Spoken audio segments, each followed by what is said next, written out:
তাহলে গুঞ্জন, কথা হয়ে গেল। এবার থেকে শুধু তুমি আর মিহির। আর চারু? চারুলতা এখন এবারই কাজের লোক।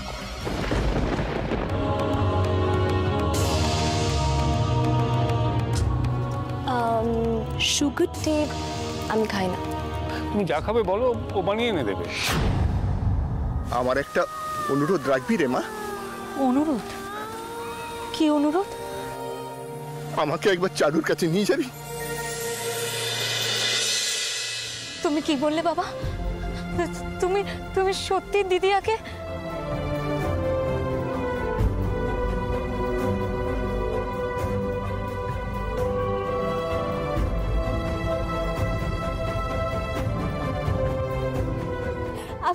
আমি জানতাম বাবা তুমি বেশি দিন দিদিয়ার থেকে মুখ ফিরিয়ে থাকতে পারবে না। আমি জানতাম। আমি ওর সাথে কথা বলতে পারতাম, কিন্তু বড্ড দেখতে ইচ্ছে হচ্ছে আমার, জানিস? সেদিনকে মেয়েটাকে ভালো করে দেখতে পর্যন্ত পারিনি। বাবা বাবা তুমি দিদিয়াকে ক্ষমা করে দিয়েছো তো? কি বলছিস তুই? উল্টে আমারই তো ওর কাছে। বাবা আমরা পুরনো কথা নিয়ে আর ভাববো না। যে কথা আমাদের কষ্ট দেয় সবকিছু আমরা ভুলে যাওয়ার চেষ্টা করব। কিন্তু আমি কি করে ভুলে যাব যে আমি ওর সাথে কি করেছি? রাগে দুঃখে আমি অন্ধ হয়ে গেছিলাম। না তোদের কারো কথা শুনেছি, না আমার মেয়েটাকে একটু বোঝার চেষ্টা করেছি। দোষটা আমারও বাবা। আমি তোমাকে সবটা বোঝাতে পারিনি, কিন্তু তোমার খারাপ লাগাটা থেকে তুমি দিদিয়াকে যদি একটু বোঝার চেষ্টা করো, দেখবে তোমার অনেক কষ্ট কমে গেছে। বাবা দিদিয়া তোমার মেয়ে, ও পুরো তোমার মতো। ও কি করে অন্যায় মুখ বুজে মেনে নেবে বলো তো? দেখো, যে অন্য কারোর সাথে হওয়া অন্যায় দেখে চুপ করে থাকতে পারে না, সে নিজের সাথে ঘটা ঘটনার প্রতিবাদ করবে না বলো? তবে আমি জানি তোমাদের কথায় ও যেমন বিয়েতে রাজি হয়েছিল, তেমনি তোমার অসম্মানের উত্তর দিতে দিদিয়া অভিরূপ মুখার্জির সামনে দাঁড়িয়েছিল। সবার সামনে মিহিরদার মুখোশটা খুলে দিতে গিয়েছিল। ভদ্রতার বড়াই করো না তোমরা, কিন্তু তোমাদের আসল চরিত্র হলো কেউ লোভ মেটাতে শোষণ করছে, আর কেউ বান্ধবীকে তার অজ্ঞান হওয়ার সুযোগ নিয়ে। কিন্তু কোথাও ওর ভালোবাসা সত্যি ছিল বলে মিহিরদা ওকে ফেরায়নি। অতগুলো লোকের সামনে স্বীকার করে নেয়। আজ সবার সামনে আমি স্বীকার করছি, আমি ভালোবাসি চারুকে। শুধু তাই না, ওর মুখের কথা আমরা কেউ বিশ্বাস করব না বুঝেই ও সবার সামনে দিদিয়াকে সিঁদুর পরিয়ে দেয়।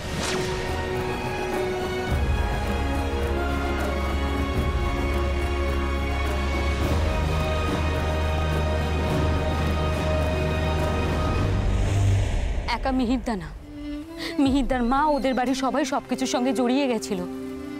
কি করে ওই জায়গা থেকে দিদিয়া বেরিয়ে আসবে তুমি বলো তো? বাবা সেদিন যে ঘটনাটা ঘটেছিল তার জন্য কিন্তু আমরা তৈরি ছিলাম না। দিদিয়া চেয়েছিল বেরিয়ে আসতে, কিন্তু এমন একটা পরিস্থিতি তৈরি হয়েছিল যে। এবার তুমি বলো দিদিয়ার দোষটা কোথায়? আমি জানতাম তুমি আমার কথা শুনবে না, তার জন্য আমি চেয়েছিলাম দিদিয়া তোমার সাথে নিজে কথা বলুক। বাবা ওরা কিন্তু আমাকে ফেরায়নি। আমার এক কথায় ওরা রাজি হয়ে গেছিল তোমার সাথে এসে কথা বলে সবকিছু। ততক্ষণে আমি একটা মারাত্মক ভুল করে ফেলেছি, অনেক বড় একটা অন্যায় করেছি। বাবা যা হয়ে গেছে, এখন যেটা ভেবেছো সেটাই। হ্যাঁ তাই তো, আমি যাবো ওর কাছে। আমি গিয়ে ওকে বলবো যে ওর ওপর আর আমার কোনো অভিমান নেই। ওর সুখে থাক, ভালো থাক, আর পারলে আমাকে।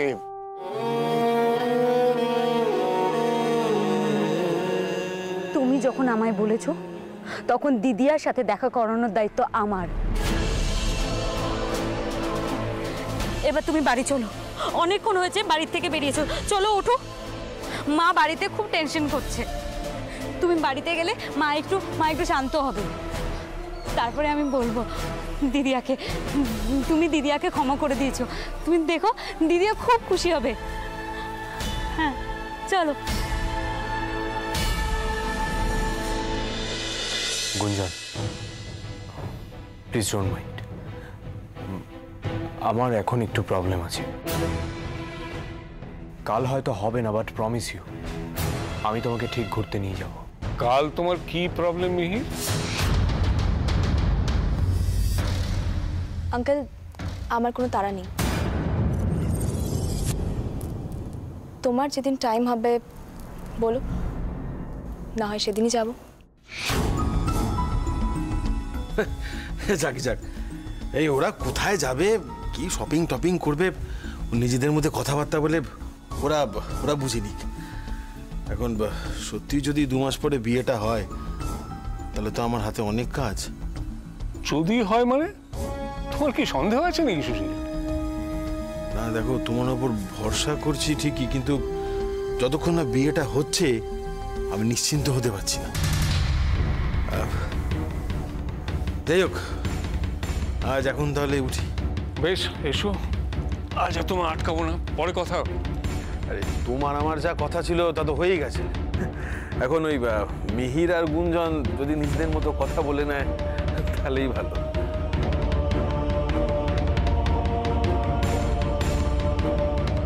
গুঞ্জন, চলো আসি।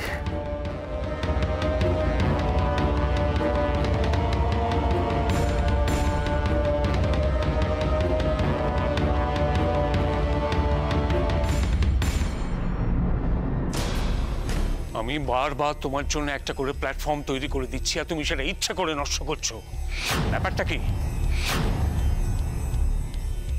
এবার যদি কোনো গন্ডগোল করো তাহলে কিন্তু ইলেকশনের আগে যাতে কোনো ঝামেলা না হয় সেই জন্য ইলেকশন নিয়ে ভাবতে বলেছি তোমায়। একটা না একটা অজুহাত রেডি আছে একেবারে। আমার তখন মনে হচ্ছে ওই জমির জন্য বারবার সময় চাওয়াটাও তোমার একটা অজুহাত ছিল। তার আগে থেকে তুমি চারুর পেছনে। চারুর সাথে আমার সম্পর্কটা সবার সামনে হয়েছে বাবা। এখন যদি আমি গুঞ্জনকে নিয়ে ঘুরতে বেরোই তাহলে ইলেকশনের আগে এটা কিন্তু বড় একটা ইস্যু হয়ে দাঁড়াবে। আর আমাকে ইলেকশনে জড়াও না চাও, ক্ষতি কিন্তু তোমারই হবে। তাই বলছি প্লিজ বোঝার চেষ্টা করো। এখন আমি অনেক কিছু ঠিক বুঝতে পারছি না। আমি তোমার প্ল্যানটা কি, কি চাইছো একটু পরিষ্কার করে বলো তো। যেদিন হল ভর্তি লোকের সামনে তুমি ওই চারুকে সিঁদুর পরিয়েছো সেদিন থেকেই তুমি আমাকে ভাবাচ্ছ মিহির। তোমার জন্য আমার রাতে ঘুম চলে গেছে। কথায় কথায় আমার এগেনস্টে যাচ্ছ, কোনো কথাই ঠিক করে শুনছো না। কি করতে চাইছো সব করে? তোমাকে অনেক কথা বলার আছে বাবা, কিন্তু এই মুহূর্তে আমি এখনই বলো, আমি জানতে চাই। অনেক নাটক সহ্য করেছি, আমার ছেলে হয়ে থাকলে ভনিতা না করে উত্তর দাও। তোমার রাগ সেদিন চারুকে মেনে না নিয়ে তো, এছাড়া আমার আর কি করার ছিল বলো? তোমার আর আমার মান সম্মান বাঁচানোর জন্য একটা রাস্তাই খোলা ছিল, শুধু মা মাঝখান থেকে ঢুকে এসে পুরো ব্যাপারটাকে। এসব কি সত্যি? তোমাকে আমি মিথ্যে বলবো বাবা? তাহলে চারুকে নিয়ে এত বাড়াবাড়ি করার মানে কি? বাড়াবাড়ি আমি করিনি বাবা। আমাদের বাগান বাড়িতে হানিমুনে পাঠানোর প্ল্যানটা তোমার ছিল, তবে সেখানে আমার আর চারুর উপর অ্যাটাক করার প্ল্যানটা কার ছিল সেটা অবশ্য আমি জানি না। হ্যাঁ, সেদিন যদি দুর্গা ঠিক সময় পৌঁছে আমাদের না বাঁচাতো তাহলে হয়তো আমরা দুজনেই শেষ হয়ে যেতাম। আর তুমি অনন্তপুরে যাওয়ার কথা বলেছিলে, অনন্তপুরে গিয়েছিলাম শুধুমাত্র দুর্গাকে পৌঁছে দিতে আর চারুর ওর মা বাবার কাছে ক্ষমা চাওয়ার ছিল বলে। কিন্তু সেখানে চারুর বাবা ওকে অপমান করে তাড়িয়ে দেয়।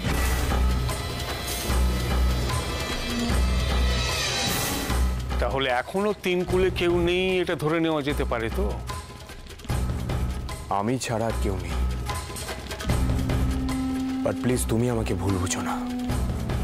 এই মুহূর্তে একটু শোনো মিহির, সেদিনের অপমানটা আমার এইখানে লেগেছে, এইখানে। ওই অপমান আমি ভুলিনি। চারুলতা যা করেছে তার শাস্তি ওকে পেতে হবে, আর সেটা আমিই দেবো। কিন্তু এরপরেও তুমি যদি ওর কিংবা ওর ফ্যামিলির সাথে কোনো সম্পর্ক রাখো তাহলে তোমাকেও চরম শাস্তি দিতে আমার হাত এতটুকু কাঁপবে না।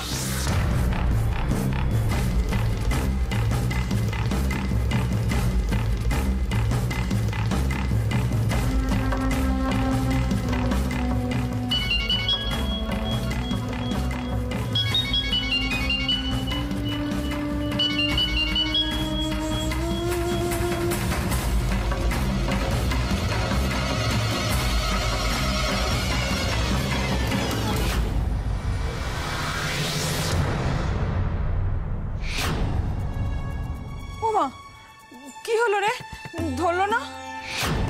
ফোনটা কেটে দিল কেন মিহিরদা? কি রে, কিছু বলছিস না যে? ব্যস্ত আছে কি, তাই ধরলো না? এই বাবা কিছু জিজ্ঞেস করছে তো, বল। আরে ওর ফোনে যখন পাচ্ছিস না, মিহিরের ফোনে একটা ফোন কর না। মিহিরদার ফোনেই তো ফোন করছিলাম, দিদির ফোন তো কবে হারিয়ে গেছে। আরে হতে পারে ও অভিমান করে হয়তো ফোনটা ধরছে না, কিন্তু মিহির কেন তোর ফোন? বাবা, তোমরা সবসময় নিজেদের মতো করে কেন ভেবে নাও বলো তো? হয়তো মিহিরদা ব্যস্ত আছে কিংবা ফোনের কাছে না থাকতে পারে, কত কিছু হতে পারে। আচ্ছা আচ্ছা আচ্ছা, তাহলে ফোনটা বাজলে একবার ধরবে না? ফোন কেটে দিয়েছে বললে আবার এই নিয়ে টেনশন করবে, তার থেকে মা মা তোমার চারু এখন সংসারই হয়েছে, অত বড় বাড়ি, অত লোকজন, কত ব্যস্ত বলো তো। তাহলে এখন কি করবি? কি আর করবো, দেখি যদি মিহিরদা বা দিদিয়া ফোন করে তো ভালো, না হলে আমি একবার ফোন করে নেব। হ্যাঁ সেটাই ভালো। এই দুর্গা, ফোন করে নেবো আবার কি করবি, যদি তাহলে এখন কর। দেখেছো তো, তোমাদের দুজনে আর তর্স হয়েছে না। এই তো কিছুদিন ধরে মুখ দেখবে না ঠিক করেছিলে। আচ্ছা ঠিক আছে, আমি 5 মিনিট পর ফোন করি। কর মনে করে তাড়াতাড়ি। হ্যাঁ হ্যাঁ হ্যাঁ গো, শুনছো? আমি বলছি যে মিহিরদা ফোনটা কেটে দিও, একবার ফোন করলো না, ধরে তো বলতে পারতো আমি ব্যস্ত আছি। নাকি কিছু হয়েছে ওখানে? দিদিয়া ঠিক আছে তো?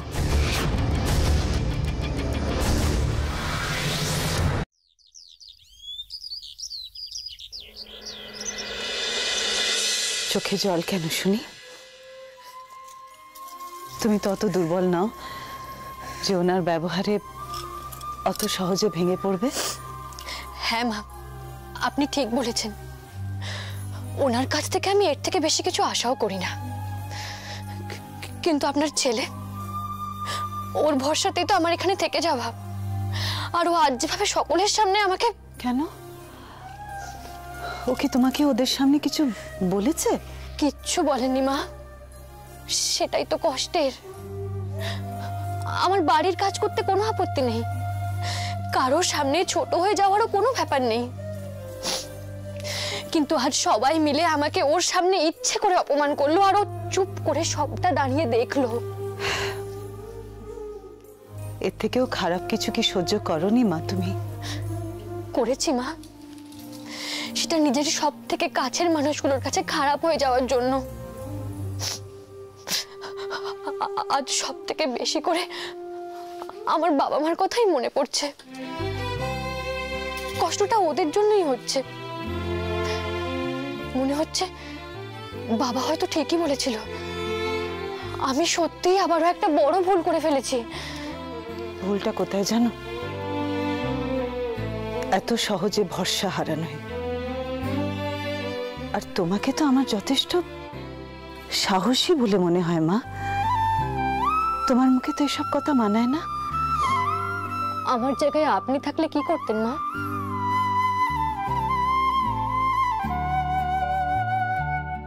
আমার সঙ্গে তোমার তুলনাই হয় না। আমার অত সাহসী নেই, তাই তো তোমাকে দেখে বড় বড় ভরসা হয় মা। মনে হয় এ বাড়ির অনেক অন্ধকার তুমি দূর করতে পারবে। একটা কথা বলবো মা, ঝড়ের সঙ্গে গাঁটছড়া বেঁধেছ যখন, তখন মনের জোর হারালে চলবে কেন বলো? আমার অনেক না পারা আছে মা, আমি জানি আমি কোনোদিন সেগুলো পারবো না, আমার পক্ষে সম্ভব না, কিন্তু আমি জানি তুমি তুমি পারবে। এ বাড়িতে অনেকবার তোমার মন টুকরো টুকরো হয়ে যাবে, তোমাকে শক্ত হয়ে থাকতে হবে। কিন্তু মা, যার ভরসায় আমার এখানে থাকার, সেই যদি...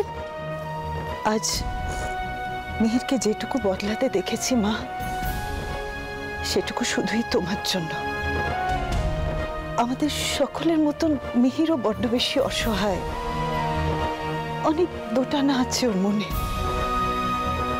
কিন্তু ওর তোমাকে দরকার।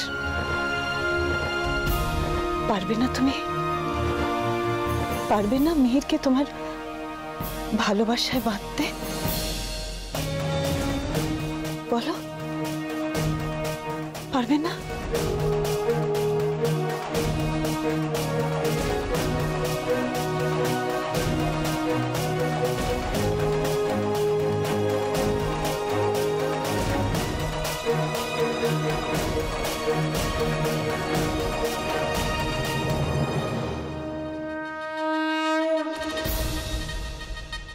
পারবো মা, পারবো।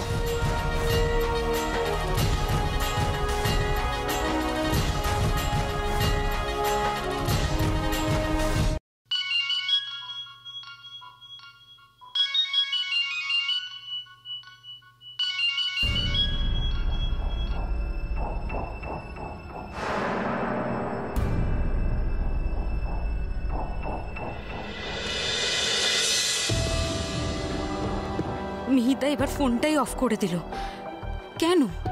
এতবার ফোন করছি, দরকার আছে নিশ্চয়ই, বুঝতে পারছে। একবার তো ফোনটা ধরতেই পারতো। ও কি কথা বলতে চায় না আমাদের সাথে?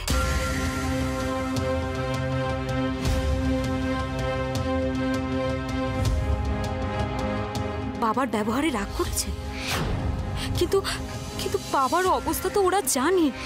কেন অবুঝের মতো এরকম? একবার কথা বলতে পারলেই সব ভুল বোঝাবুঝি মিটে যেত, কিন্তু কিন্তু কি করি আমি? কি করে দিদিয়ার সাথে এখন যোগাযোগ করব? ফোনে না পেলেও বাড়িতে যেতে হবে, কিন্তু কিন্তু সেখানে তো ঢুকতেও দেবে না আমায়। একটা রাস্তা আছে, কাল কলেজে গিয়ে পূজা নিহার সাথে কথা বলতে হবে। আরে কথা হলো ওদের কারোর সঙ্গে?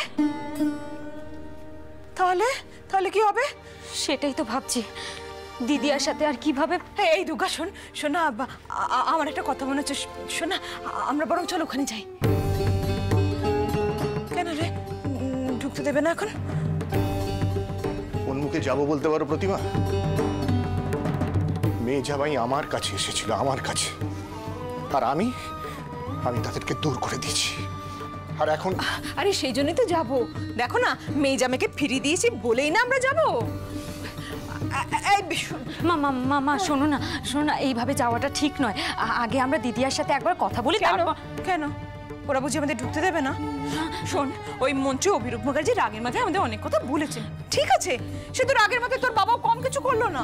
এখন কি ওইসব ভাবলে চলবে আমাদের? বলতো, আমাদের তো আমাদের কর্তব্যটা করতে হবে নাকি? হ্যাঁ, চারুটার খুব অভিমান হয়েছে, আমি জানি।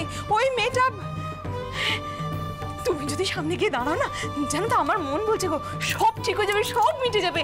হ্যাঁ, তুমি তো যাবে, কিন্তু কিন্তু আবার কি? হ্যাঁ, কিন্তু কি রে? হ্যাঁ, তুই না, ও ভালো কথা, ওখানে যাওয়ার আগে না সবার জন্য একটু জামা কাপড় আর নাড়ু নিয়ে যাব। হ্যাঁ, আমাদের সামান্য ক্ষমতা, কিন্তু যেটুকুনি পারি যাওয়ার সময় হাতে করে। দূর অবধি ভেবে ফেলেছো প্রতিমা, সব ঠিক আছে, কিন্তু তুমি তোমার মেয়ের কাজ অবধি পৌঁছতে পারলে তবেই না। আরে বুঝতে পারছো না, ফোনে যোগাযোগ করতে পারছি না, কখন ওরা ফোন করবে, কখন কথা হবে, সেই ভরসায় বসে থাকবো। শোনো আমার মামা শোনো, আর একটা দিন অপেক্ষা করি। না, আর অপেক্ষা করার দরকার নেই।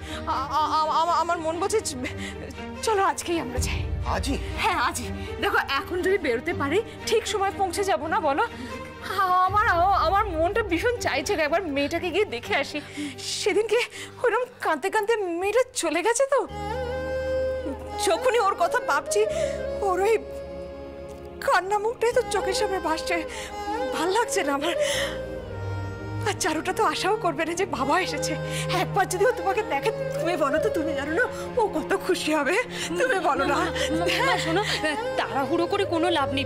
তারপর তো তুমি বলে তুমি ওদের জন্য অনেক জিনিস কিনবে। তো কিনবো, যাওয়ার সময় কিনে নেবো, ওসব নিয়ে তুই ভাবিস না। শোনো আমার শোনো না, আমার তো সামনে পরীক্ষা, কটা দিন যাক তারপর না হয়। বাবা বাবা কি বলো, তাই না? তাই না বলো? হ্যাঁ ঠিকই, কিন্তু কি জানিস, তোর মা এমন করে আমাকে বললো না, এখন আমারও মনটা না কেমন কেমন করছে। তাই না? করছে না, করছে না? তাহলে বলো আজকে যাওয়া উচিত না? শোনো, তুমি বড় ব্যাগটা পেরে দাও না। মা আমার কথা মা